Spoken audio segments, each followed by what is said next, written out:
이제 사회의 소득 불평등 정도를 측정하는 또 다른 방법을 이야기해 보겠습니다. 이 방법은 사실 많은 경제학자가 지니계수보다 선호하는 것 중 하나입니다.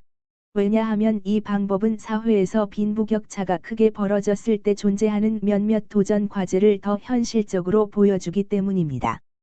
이를 일컬어 소득 5분위 배율이라고 합니다. 여기서 조금 더 공간을 만들고 소득 5분위 배율을 정의하겠습니다.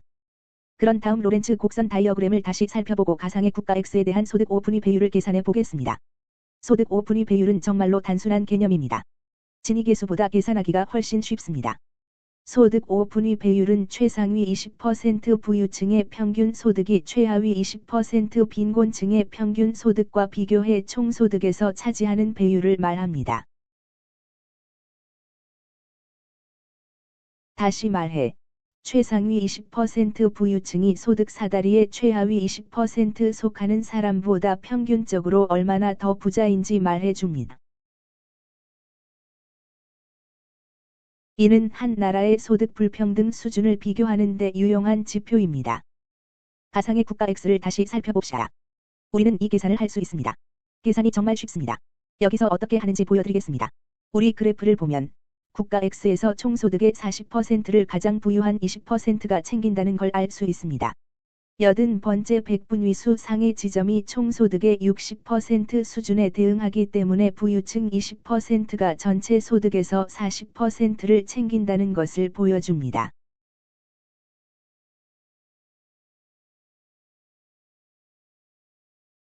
여기 있는 최하위 20%의 소득 계층이 총소득에서 불과 5%만 집으로 챙겨간다는 점도 기억하실 겁니다. 전체 소득에서 5%.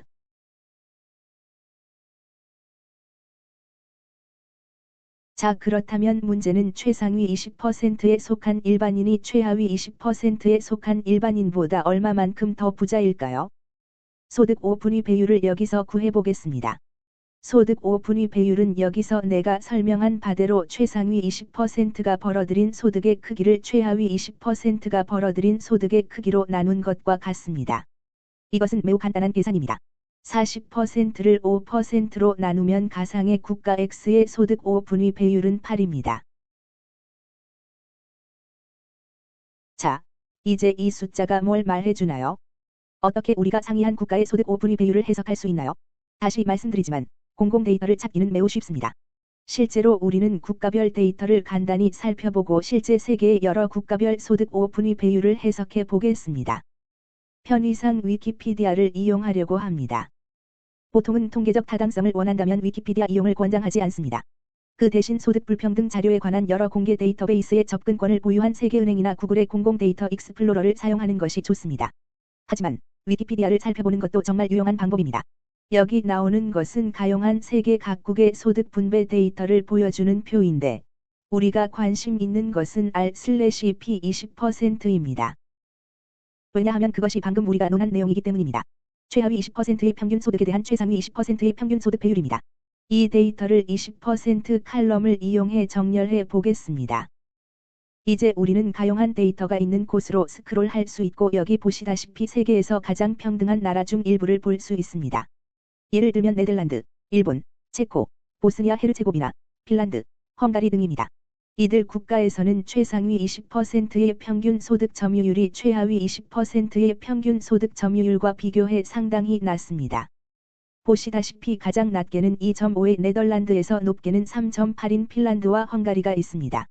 이는 핀란드에서 최상위 20%에 속한 평균적인 부유층이 핀란드의 최하위 20% 소득 사다리에 속한 계층보다 불과 3.8배 부유하다는 것을 의미합니다. 비교를 위해 여기 다른 나라들을 살펴보겠습니다. 저는 지금 스위스에 살고 있습니다.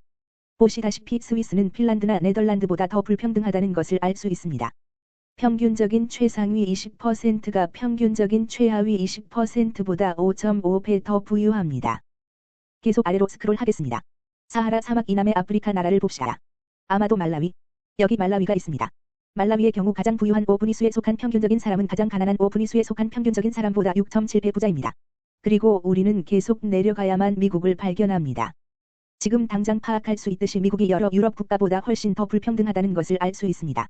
부유층에 속한 평균적인 미국인은 빈민층에 속한 평균적인 미국인보다 8.4배 더 부자입니다. 그리고 기억하세요. 이 수치는 최상위 20% 중 가장 부유한 사람과 최상위 20% 중 가장 덜 부유한 사람 사이의 소득 불평등 정도를 말해주지 않습니다. 당연히 미국 소득 계층의 최상위 5분위수 안에서도 큰 격차가 존재합니다.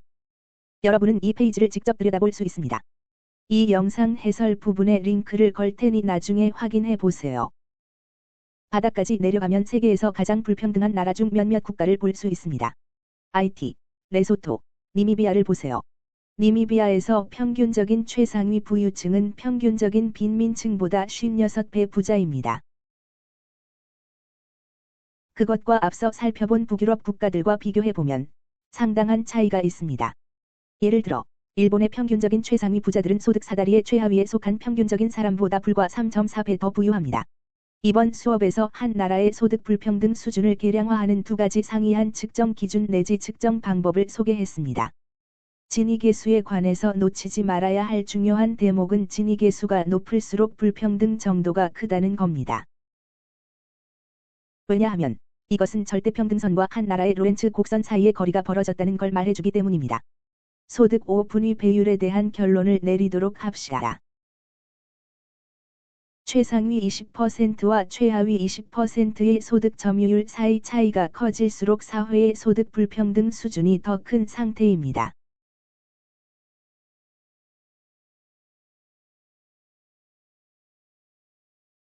세계에서 가장 평등한 나라의 소득 5분위 배율은 대략 3에서 4 정도이며 이는 매우 평등한 사회임을 보여줍니다. 반면 세계에서 가장 평등하지 않은 나라, 소득 5분위 배율이 많게는 40배, 50배에 이르는 경우가 많고 사하라 사막 이남의 아프리카 국가는 심지어 60배까지 올라갑니다.